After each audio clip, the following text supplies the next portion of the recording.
Hi, I'm Susan Page, the Washington Bureau Chief of USA Today. And I'm Rick Jervis, national correspondent based in the Austin Bureau here in Texas. And we are at the Second Baptist Church in Houston. And behind us are rows and rows of people lining up to board shuttles, which will take them to St. Martin's Church for services for former First Lady Barbara Bush. She's going to be lying in sort of repose there, and it's just going to be a viewing of her at this point. So all these people have actually come out since about 8 o'clock in the morning to line up and pay their respects. So. And you know, tomorrow will be the funeral service, the memorial service. That is limited to invited guests, but this afternoon, just regular Houstonians, some of whom knew Barbara Bush and some of whom didn't, have a chance to go over to St. Martin's Episcopal Church and file by her casket, which is lying in the central place there, filled with flowers. The church that she attended for decades. She was an avid participant in the Sacred Stitchers program there, which was a group of women who would get together once a week and needlepoint. That was one of Barbara Bush's hobbies that she developed, you know, interestingly, at the beginning of her husband's political career, when he was running for Harris County Republican chairman. He went and spoke at every precinct in the county campaigning to become the Republican chairman. She would always go with him. He would give the same speech every single time. And to avoid being bored out of her mind, she took up needlepointing, which was something she could do while also listening to him and being attentive. Interesting. We've been seeing all sorts of people here from all over Texas, from like all over the country who actually come in. We've seen all shapes, sizes, classes, and a sort of recurring theme which we've seen is that a lot of the female attendees have been wearing pearl necklaces. Was that a constant theme for Barbara Bush as well? You know, she had this triple strand of fake pearls, and she wore them almost all the time. She also had some real pearls, but she was actually kind of defiantly proud that she often wore fake pearls, and she said she wore them to cover up the wrinkles in her neck. That was an example, I think, of Barbara Bush's self-deprecating humor, but they definitely became part of her signature look, as did Barbara Bush Blue. You know, Nancy Reagan was her predecessor as First Lady, and Nancy Reagan's favorite color was red. Barbara Bush had chosen a red coat for the inauguration in 1981 when it occurred to her, and I think this might have been prompted by the White House, that Nancy Reagan would be wearing a red coat, at which point Barbara Bush switched to a blue coat. She spent the next 8 years wearing a lot of blue, and that bright, pure blue became known as Barbara Bush Blue among some people. Interesting. Susan, you've been working on a book on Barbara Bush. You've been on it for almost a year now. Is there anything you could tell us? What can you tell us about what actually makes her different from previous First Ladies? You know, I've been working on a book. It's titled The Matriarch, Barbara Bush and the Making of an American Dynasty. And the thing that interested me about Barbara Bush was that she has a unique standing in American history. Only Abigail Adams and Barbara Bush have been both the wife and the mother of American presidents. And in addition, Abigail Adams had died 6 years before John Quincy Adams, her son, became president. So she played a big role in John Adams' presidency, her husband, but not in the presidency of her son. Barbara Bush is the only person who can claim to have played that really a central role as an advisor, as a force in both her husband's and her son's presidency. And she was indeed the matriarch of the big Bush family, a dynasty in politics and public service that now includes the land commissioner, the statewide elected land commissioner in Texas, George P. Bush, who is now actually in the midst of a re-election campaign. Interesting. You had a really nice piece a couple days ago, sort of memorializing Barbara Bush. For those of you who haven't read it, go to the USA Today site. It's worth a read. It's filled with all this really interesting detail and facts, a lot of which I actually didn't know about Barbara Bush. But in that piece, you mentioned you called Barbara Bush an asset to George H.W. Bush. Could you just talk a little bit about what you meant by that? You know, George Bush first ran for president in 1980, and I first began covering presidential campaigns in 1980. And indeed, the first national candidate I ever interviewed was George H.W. Bush. He gave me a really long interview, and he was really very nice, and it led me to think that all candidates would be that nice, and that turned out not to be the case, by the way. But that was the point where I first got to know her personally, but became aware of Barbara Bush. And in that campaign, I think the Bush campaign wasn't sure how big a political asset she would be. But by the time he was elected president himself in 1988, she had turned out to be a wonderful political asset for him. And in fact, by the end of his presidency, she was considerably more popular with American voters than he was. And I think what happened was people got to know her as a very unpretentious, down-to-earth woman, the kind of woman who would brag about wearing fake pearls. And she benefited, I think, also from the contrast with her predecessor as First Lady. Nancy Reagan had many great assets, but she was also known for her designer clothes, and she had been criticized during Ronald Reagan's presidency for some things like that. And here came Barbara Bush, who at a luncheon just before the inauguration in 1989 came out in designer clothes with her hair all done up, wearing makeup. And she said to the crowd, "Take a look at this." She opened her jacket and said, "Designer clothes, makeup, hair. You're not going to see this again." So that was an example, I think, of the humor that made Americans really like her. But Rick, you had a story also in USA Today about the Bush's role here in Houston. What kind of role did they play? So yeah, I basically spent the day yesterday driving around Houston talking to folks who sort of knew them well, others who knew them more sort of tangentially, but across the city they were so involved. And the thing which struck me was that they were very visible. People saw them. Apparently Barbara Bush did most of her own grocery shopping, and people saw her at Costco shopping. There was she also walked her dog quite a bit, and even picked up her dog's poop, which is not exactly something which you expect of a former First Lady. You saw them at eateries, at restaurants, at the theater. They were avid baseball fans, and so they were seen quite a bit at Astros games. I talked to one woman who's a former vice president of the Houston Astros, the baseball team here in town, and she said in her 13 years working with the Astros that the Bushes never missed a single season in those 13 years, in those 13 seasons. They would come towards the beginning of the season, like in the spring, and then also come again towards the end of the season. But they were always there, always next to the owner's box behind home plate. And Barbara Bush scored all the game on her scorecard, so she was actually paying attention to the games, and people knew during the Astros games not to sort of interrupt her, not to walk up to her, because she was focused on the game.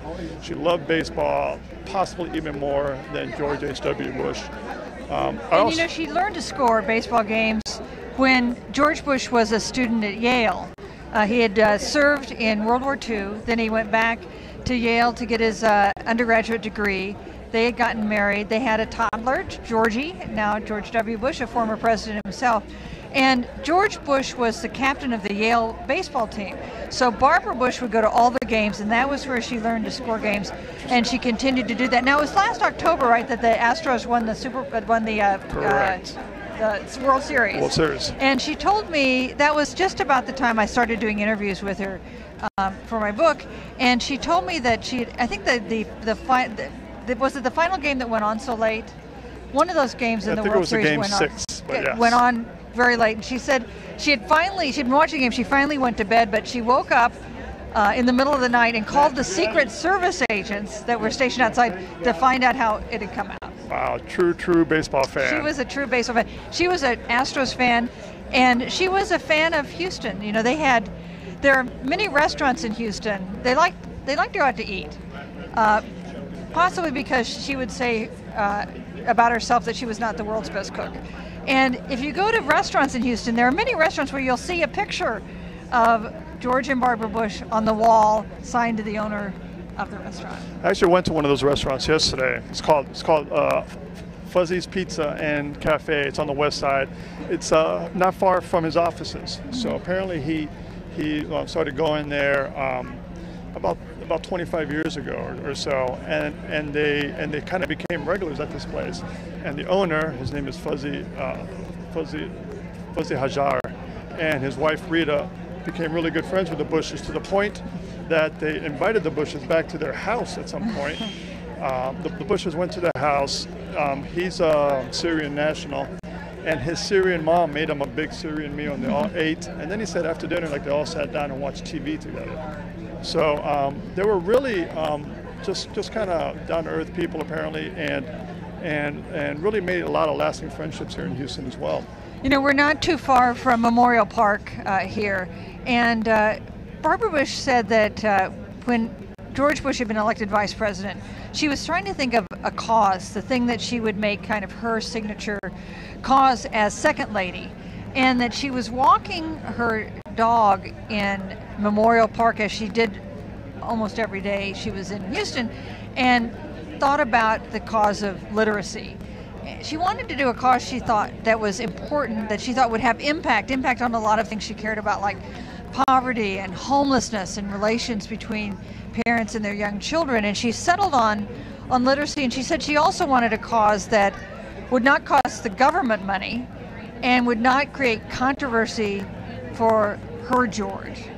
And so literacy became a lifelong cause for Barbara Bush. When she was in 1989, when she was about to become First Lady, she established the Barbara Bush Foundation for Family Literacy, which continues today. Now running it are her daughter Doro and her son Jeb. But she was really dedicated to the cause of adult literacy. And one of the things I thought was notable about that is that the pictures are easier if you're focused on the cause of child literacy, because you have adorable little children teaching them to read, and she wanted children to learn how to read. But the thing that she really focused on herself in her own work were adults who, for whatever reason, had not learned to read, either because they didn't have a good education or maybe they had immigrated and English was their second language. She thought that was so important to the adults' lives and to the lives of everyone in their family if they could learn to read. So she chose a somewhat harder path when it comes to literacy causes. And then sort of locally, her children, two of her children created the Houston version of that, and they basically created the Barbara Bush Houston Literacy Foundation about 5 years ago. And but she was extremely involved with that too. She was really involved. She showed up at meetings.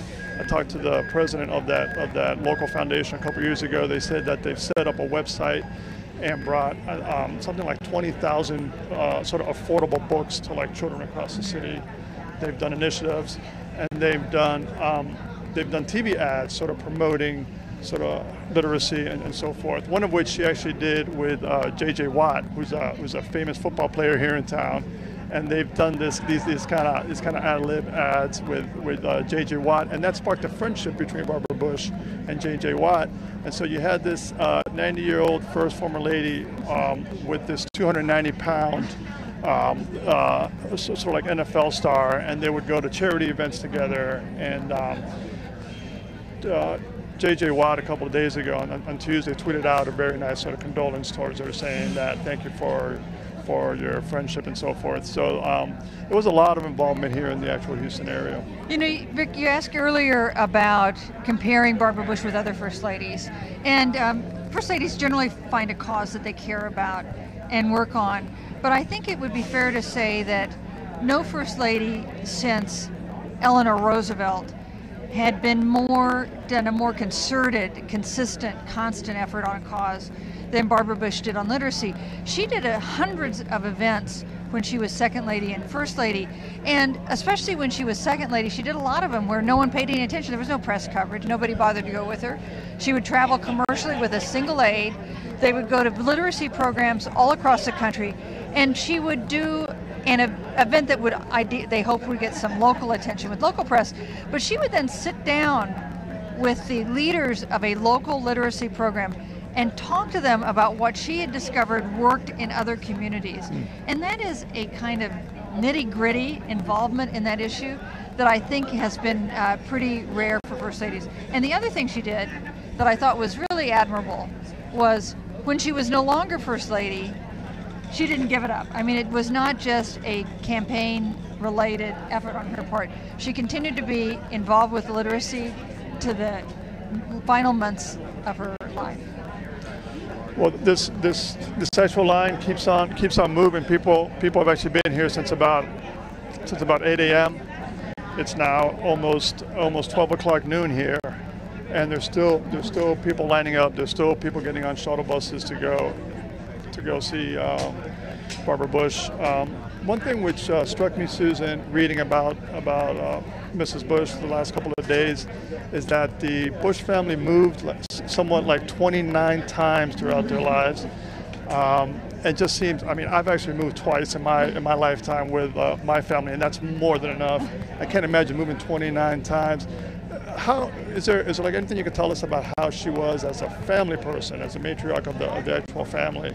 Well, she was definitely the glue that held the Bush family together. And George H.W. Bush was a really devoted father, but he was sometimes an absent father because first he was building an oil business, and then he was very active in politics. And it was really left to Barbara Bush to run that household, a household that she had 6 children. One of them, her daughter Robin, died when she was 3. 4 boys and the surviving daughter, and they ultimately came to call her the enforcer, because if anybody needed to be disciplined, it did not fall to George H.W. Bush to do it. She was the enforcer in their household, and it is an affectionate nickname, but it really reflects the fact that not only was she the enforcer, but that she could be pretty tough. You know, one of the things that made me want to do a book about Barbara Bush was, of all the people I've covered in public life, I thought the public image of Barbara Bush was perhaps the most at odds with the full 365-degree Barbara Bush, because the impression that a lot of Americans had was of, especially when she was in office, was of the nation's grandmother, you know, with a cloud of white hair and the cause of literacy, and that she was just very nice and would bake cookies. Well, she never baked cookies, and she was very nice and warm, but she was also tough. She was a very shrewd judge in politics. She could spot a phony a mile away, and she was in some ways more sensitive to the motives of people than her husband was. So she sometimes would say, you know, I'm not sure that person has your best interest at heart. Or she'd say, that person who wants to get a job now, you know they supported one of your opponents in the primaries, right? So I think she played that kind of role she was a fuller, more complete, more complicated person than I think people thought at the point she was First Lady. So you actually interviewed her back in February, is that right? Yes. And that was one of that was the last time which you saw her. And the last interview she also ever gave. Could you talk a little bit about like how she was doing that interview? So I started interviewing her last October. That was the first interview I had, and I interviewed her once a month for the next 5 months. These were interviews for the biography that I'm doing, and one thing is, Barbara Bush was completely sharp till the last time I saw her. She had a great memory. At one point, she came up with the names of her 4 best friends in elementary school. She told stories. She talked candidly the way she was pretty much known for being kind of blunt. And she was completely there. It was a delight to interview her. And I'm so sad that I'm not going to see her again. These 5 interviews I did are the final interviews of her life. And I think that one reason she agreed to do them, because I didn't have an arrangement to do them when I agreed to do with the publisher 12 to do the book project, was I think she was proud of her life. And I think she wanted a voice. And I'm so pleased that she did. Now, while she was mentally completely sharp, in those 5 months, her physical condition, she was frail at the beginning, and her condition became more frail as time went on. So I'm just grateful for the time I had with her. So where did these interviews take place? Was it like at her house, or? Yes, all the interviews with Mrs. Bush took place at her house. It's in the Tanglewood neighborhood here in Houston. It's a house that they built when George H.W. Bush was defeated for re-election in 1992. It's on a really narrow lot that they had owned for a long time, and reporters had written that they would never build a house on that lot because it was too small. It wouldn't be grand enough. And when he lost re-election, she came back and looked at a lot of houses. And the house she decided to do was the house they built on that narrow lot. So it's not a grand mansion. It's a really nice, sunny, pleasant house. And I would interview her either in the once in the den, and the other times in this sunny, beautiful living room, which has a beautiful rug that she needle pointed over a period of many years. And mostly while I was interviewing her, President Bush would be sitting in the den with headphones on, watching TV. Interesting stuff. I'm just taking a look at the Facebook Live shot now. See if anybody has any questions. Just wondering if anybody had had any questions for us out there. We're here with Susan Davis. Yeah, looking at that, seeing a lot of hearts being sent out, a lot of deepest heartfelt condolences. You know, we've seen this outpouring for Barbara Bush since she passed away on Tuesday. And I think some of it is because politics was tough in 1992 and 1988. No question about that. It's not like politics was not something that was rough and tumble then. But it was a time when there was less of this fierce partisanship that has seized our capital now. The Bushes were very well known for having friends across party lines. Bush had friends across party lines from the time when he was a congressman, 2 terms as a congressman from Houston. And it was, I think, it seemed like a more civil time than we have now. And I think that the reminder of Barbara Bush, the passing of Barbara Bush, has reminded people of that and made them maybe wish, could we regain a little of that sense? Yeah, definitely. I definitely heard that as well. I'm just talking to folks today, talking to folks yesterday. I was talking to a woman in line who told me, I basically asked her why she was here.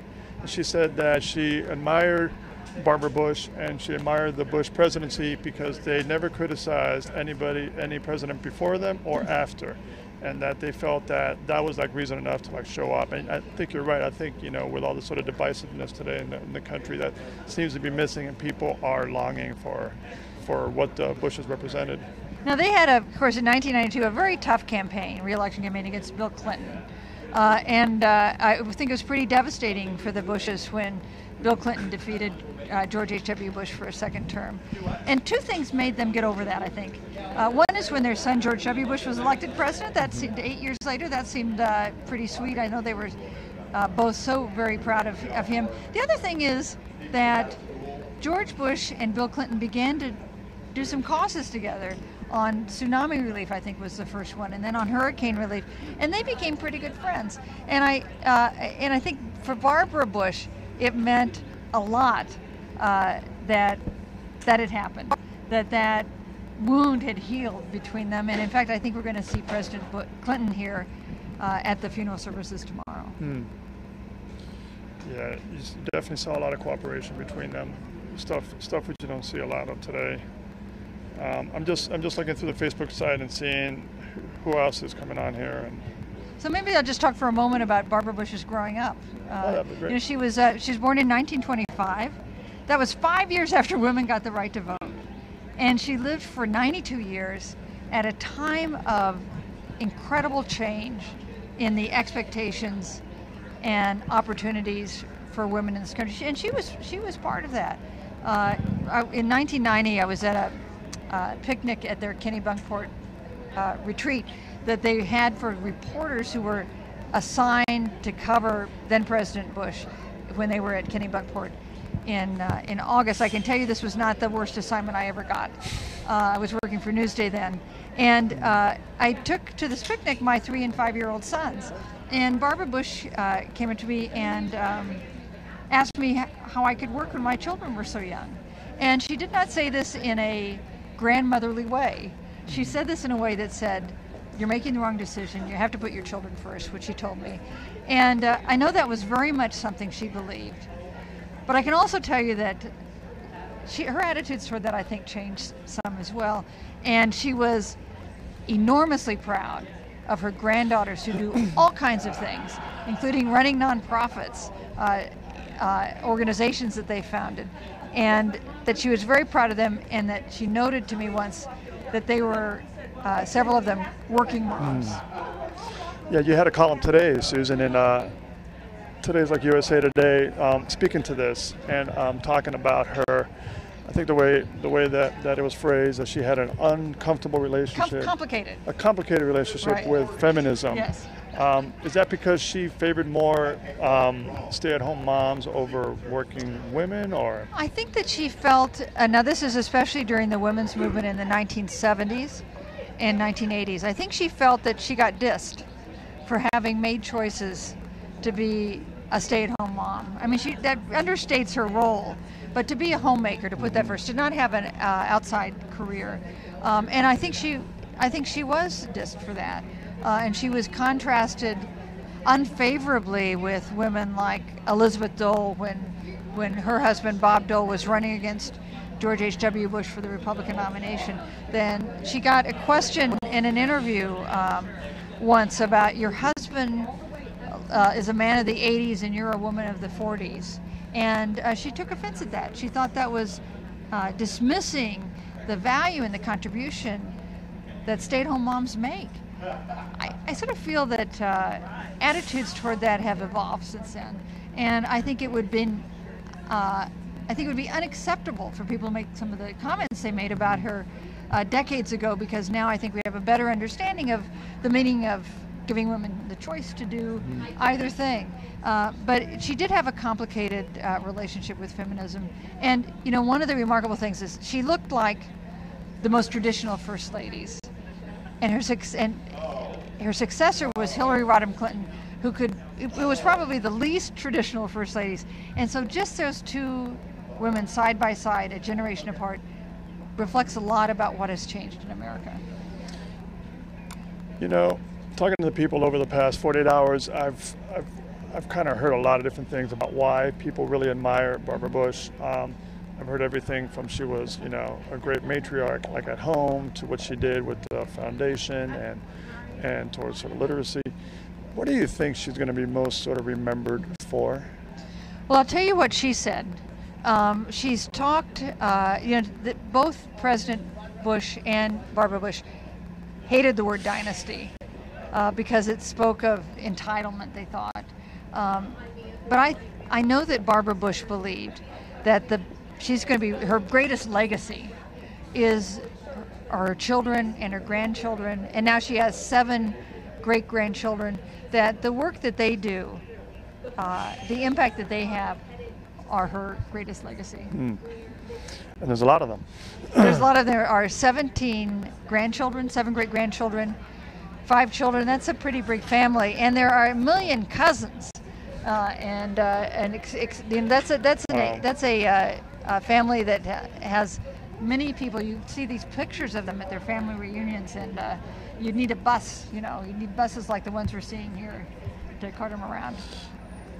So one of the more interesting conversations I had researching the story that actually ran yesterday was with this Astros VP who told me that her most interesting Barbara Bush moment happened outside of the ballpark. She was at the Hobby Center for the sort of performing arts. She had just seen like a matinee show there, and the Bushes were there. The Bushes were very avid theater goers too, and after the show, it was a matinee show, the Bushes were having lunch, and so this VP with her 5-year-old daughter at the time approached the Bushes and wanted to introduce her 5-year-old to Barbara Bush, and the 5-year-old, her name is like Andrea.